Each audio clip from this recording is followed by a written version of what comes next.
Many artists use a canvas and a brush to paint, but for this week's In Focus, one Bemidji artist has found an alternative to fine art in footwear.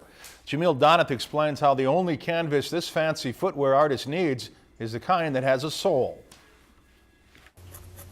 For shoe artist Emily Wendland, her canvas is one you can walk in. And her paintbrush is a felt pen. They definitely get noticed because you don't see that type of art every day, especially with Sharpie markers. Unsatisfied with the shoe selection in stores, Wendland started making her own fancy footwear. Some of my friends liked them and wanted a pair, and from there, more and more people liked them, so I would draw for them. And 3 years later, she still has a small business, custom creating shoes from the comfort of her dining room table. But Wendland was a painter long before she stepped into the world of walking art, so picking up footwear art was a stroll with her fine art background. It's probably more tedious, takes more time coloring everything in, but overall it's fairly easy. So this fine art painter ditched her brush and canvas for a pair of shoes and a pile of markers. But even with all this fancy footwork at her fingertips, Wendland says she doesn't really wear her own work. Besides my first pair, I've never made a pair for myself. I don't know what I would draw on them. I don't think I would be able to decide.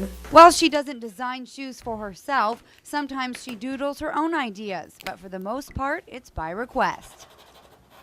Wendland doesn't make much money off her shoe sales, but she says when people wear her artwork, it's a walking advertisement. I did a pair for one of my friends who lives in Houghton, Michigan, and a lady noticed and said, "Oh, hey, I love your shoes." And she actually owned an art gallery in Michigan, and so some of my shoes ended up there. Wendland has no interest in expanding her small-time shoe sales into a big business.